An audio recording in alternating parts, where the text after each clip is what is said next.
Assalamualaikum warahmatullahi wabarakatuh. Ya, selamat berjumpa kembali. Kali ini saya akan menjelaskan materi bab 5 yaitu tentang listrik bolak-balik. Bisa sambil kalian simak LKS-nya ya. Nah, untuk yang pertama ini langsung saja saya jelaskan secara singkat. Nah, untuk yang pertama kita mulai dari rangkaian hambatan murni. Jadi untuk materi listrik bolak-balik nanti di sini biasanya untuk hambatan yang kita gunakan itu nanti ada 3 alat. Yang pertama ada yang kita sebut dengan resistor, yang kedua ada yang dinamakan dengan induktor ya. Jadi resistor itu R, yang kedua induktor itu alatnya yang kita sebut dengan L, dan yang ketiga yang kita sebut dengan kapasitor yaitu C.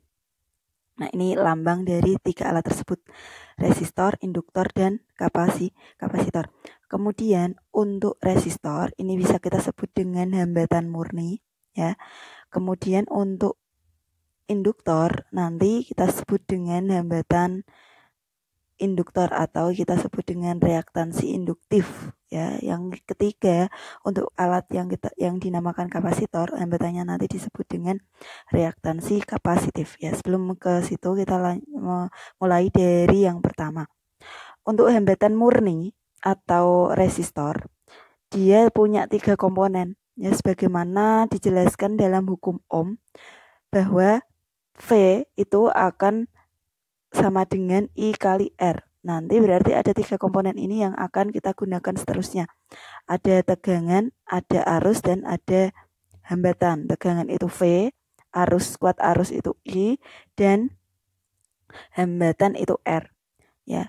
Nah, untuk V di sini nanti bisa kita jelaskan atau sebutkan dalam sebuah persamaan, yaitu persamaannya adalah persamaan gelombang. Ya, yaitu V sama dengan Vmax sin omega T. Kalau kalian lihat di LKS itu gambarnya adalah berbentuk gelombang sinusoidal ya, seperti materi gelombang pada waktu kelas 11 itu. Kalau kita gambar, kalau ini cuma sekedar persamaan umumnya. Kemudian untuk I arus itu dia punya persamaan I max sin omega T ya, sin omega T. Sedangkan untuk hambatannya R-nya nanti tetap R saja ya. Nah, selalu kalian kaitkan dengan hukum Ohm V sama dengan I kali R.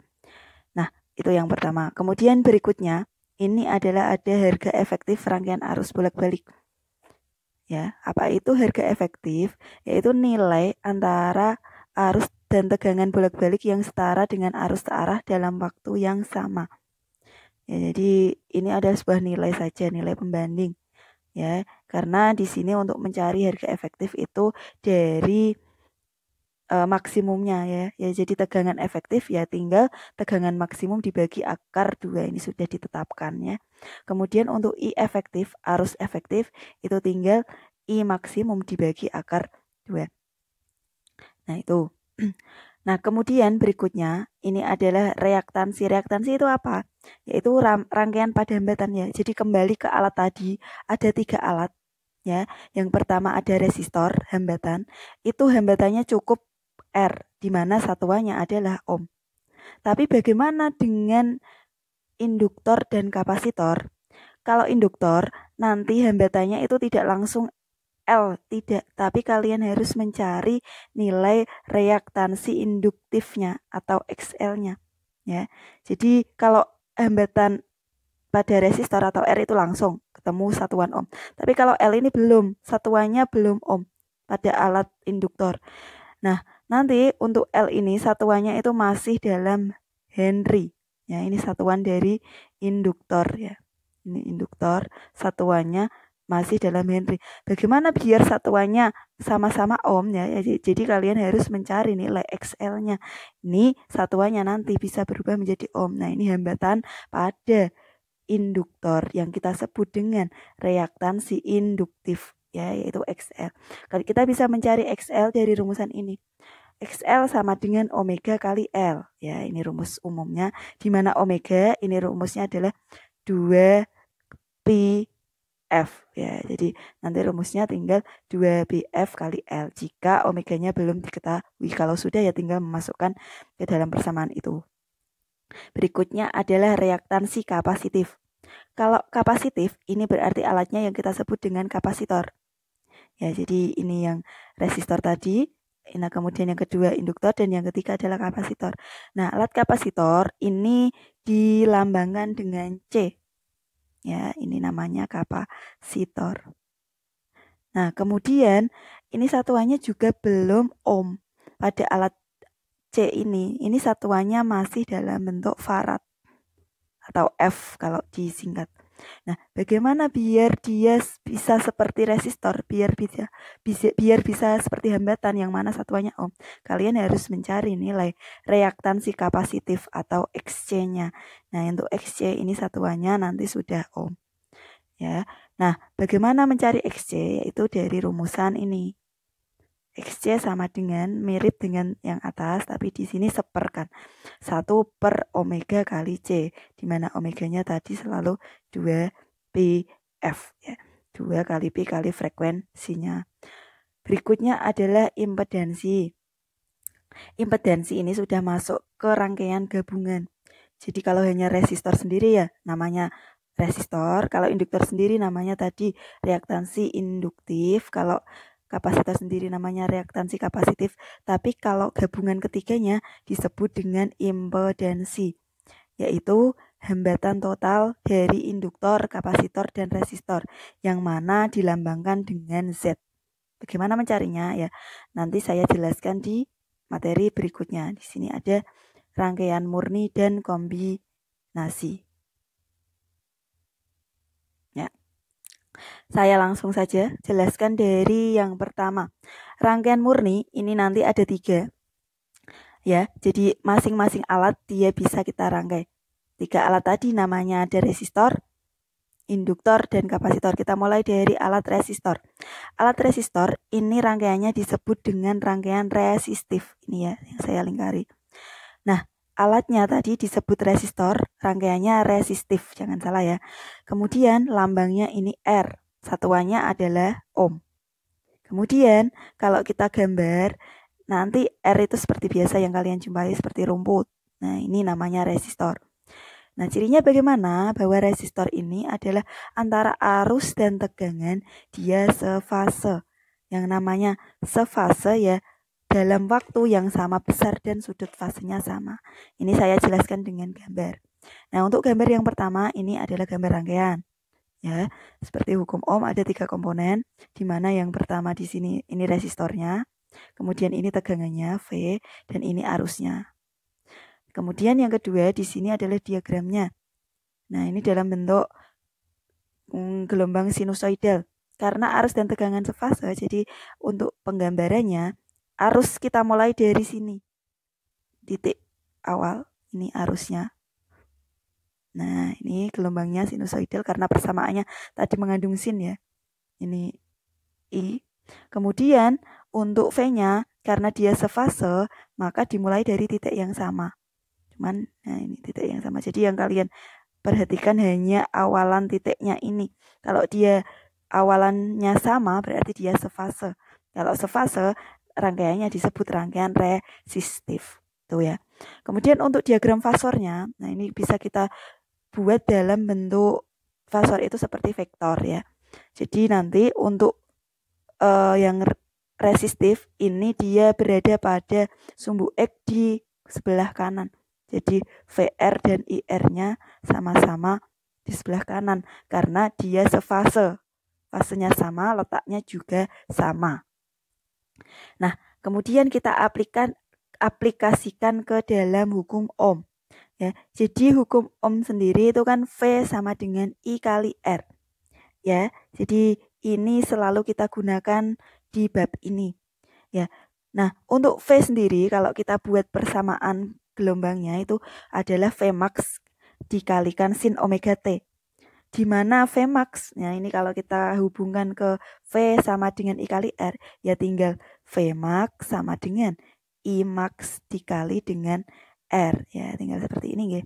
Kalau dia nanti mencari Imax, ya tinggal I max sama dengan V max dibagi dengan R ya. Jadi antara atas dan bawah itu sama dari rumusan VIR tadi. Kalau efektif juga sama, mencari I efektif. V efektif ya tinggal I efektif dikali R. Jadi VIR, selalu VIR. Nah itu ya. Jadi selalu gunakan ini. Kemudian yang kedua langsung saja ke rangkaian induktif. Penjelasannya hampir sama.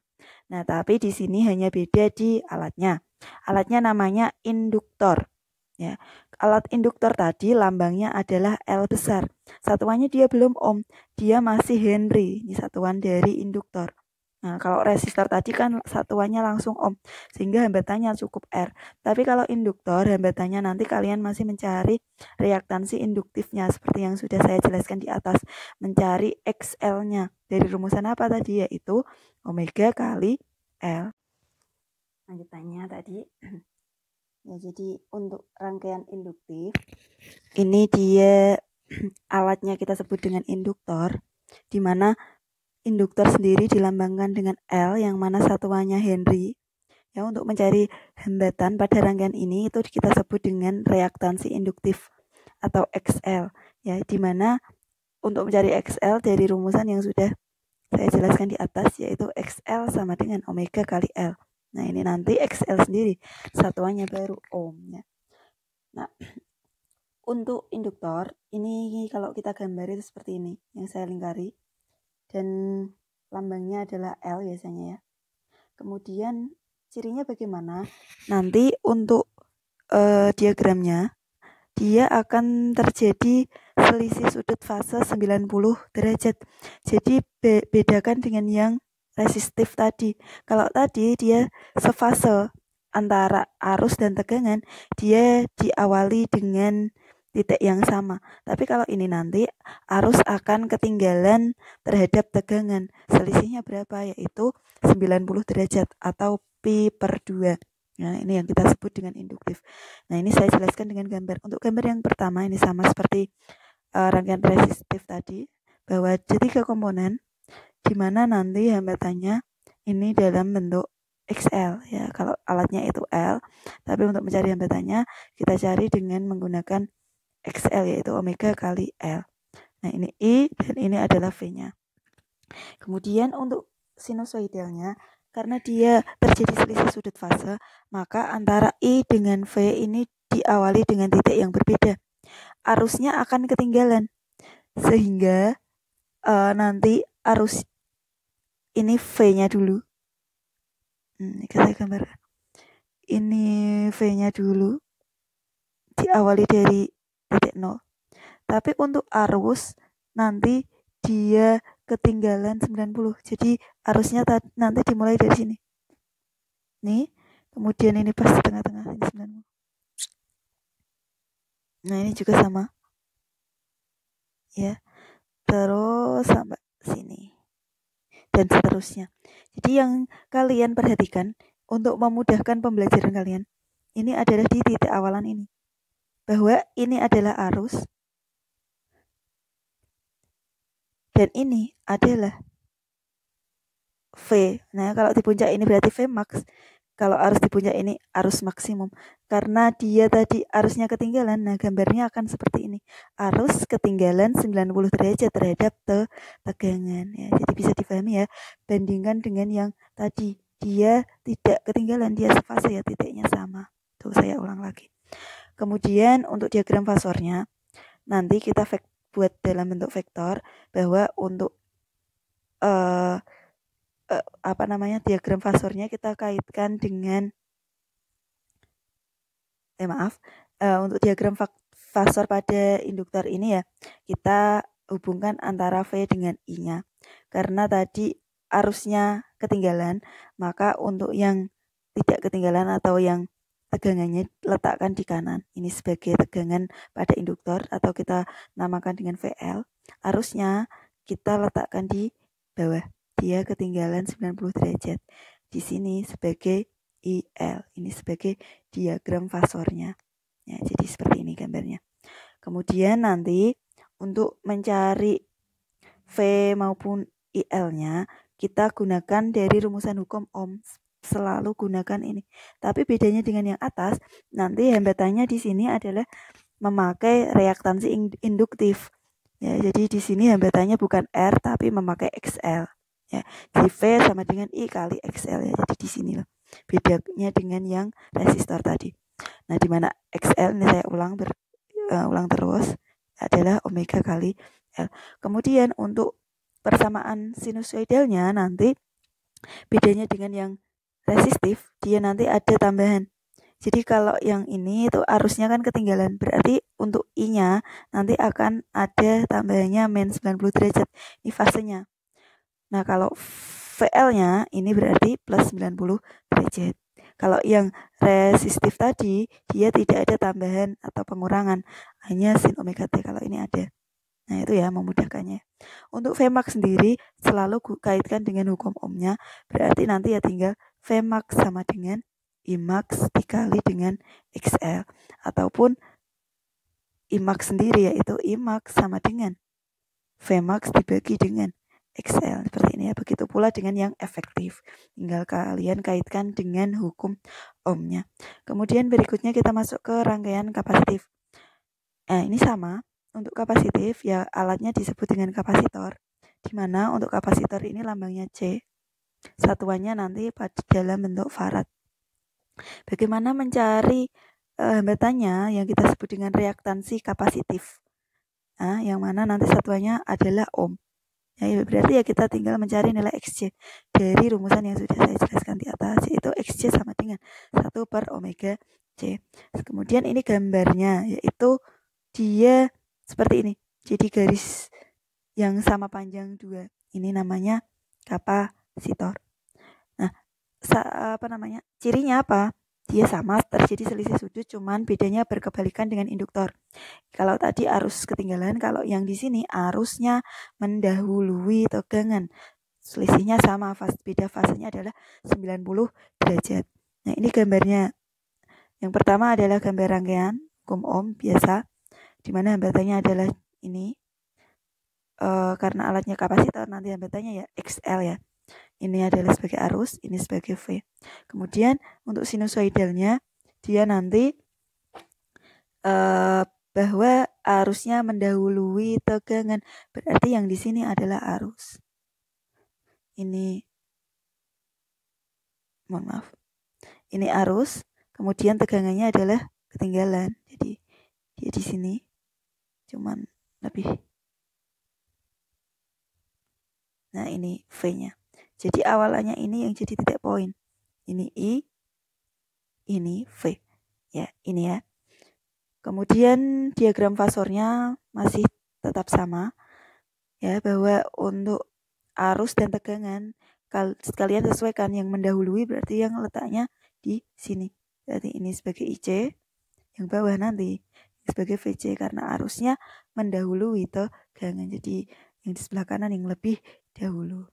Kemudian untuk persamaannya adalah sama menggunakan hukum Ohm, di mana hambatannya adalah memakai reaktansi kapasitif atau Xc. Nah, ini ya, reaktansi kapasitif, di mana Xc adalah 1 per omega C. Nah, begitu pula dengan persamaan gelombangnya. Vmax sin omega T ini karena tadi arusnya mendahului, berarti yang I adalah plus 90, yang V-nya ketinggalan berarti min 90. Vmax berarti rumusnya tinggal ikuti yang di atas. Vmax sama dengan Imax dikali dengan Xc. Begitu pula dengan Imax. Imax sama dengan Vmax dibagi dengan Xc. Tinggal seperti ini ya. Nah, ini untuk rangkaian yang lebih dari satu. Sudah gabungan. Nanti gabungan antara R dengan L. Gabungan antara resistor dengan induktor. Ya. Bagaimana penjelasannya? Nah, kita mulai dari gambar. Gambarnya berarti dalam satu rangkaian ada dua alat sekaligus. Ada R, ada L, di mana VR sama VL nanti masing-masing punya nilai yang berbeda juga. Ini selalu kaitkan dengan hukum Ohm. Ya. Jadi untuk VR sendiri kalau kita jabarkan ya I kali R. Kalau VL sendiri ya I kali X, XL. Jadi dari sini ini tuh punya penjabaran masing-masing. Vir. Nah, kalau VL ya I kali XL. Nah, dari ini dan ini loh. jadi ini. Kemudian berikutnya, kalau kita gabungkan kedua rangkaian ini, nanti dari yang pertama, tegangannya dulu.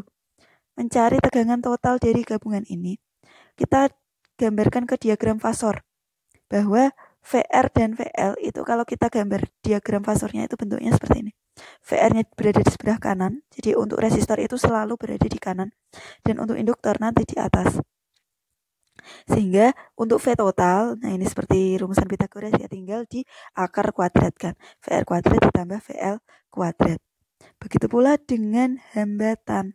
Hambatan itu gabungan antara R dengan XL.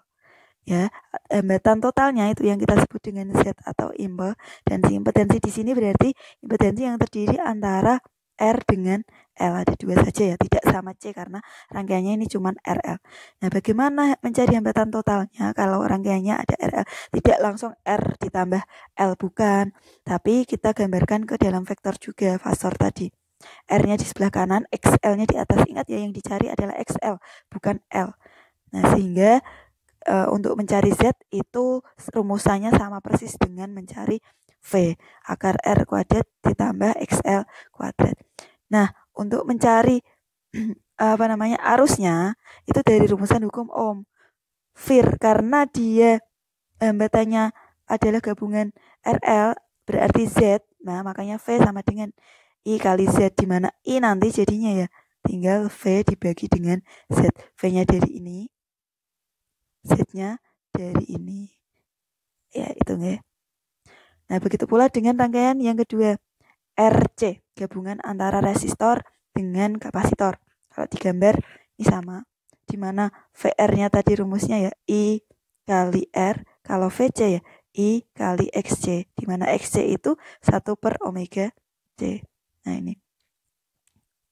Kemudian kalau kita gambarkan diagram fasor untuk mencari tegangan dan impedansinya juga sama. Bedanya tadi kalau VL letaknya di atas, kalau VC letaknya di bawah. Tapi untuk rumus Pythagorasnya sama. Nah, di akar kuadrat. Begitu pula dengan Z. Nah, ini saya cepat saja karena dia penjelasannya sama.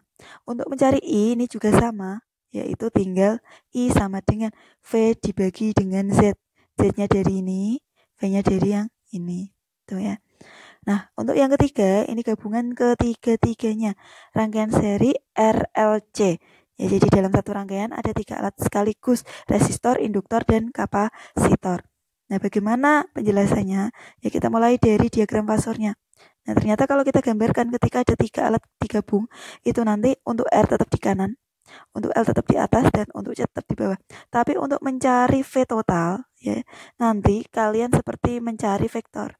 Bahwa ketika dia berada pada sumbu Y, nah ini kita kurangkan dulu.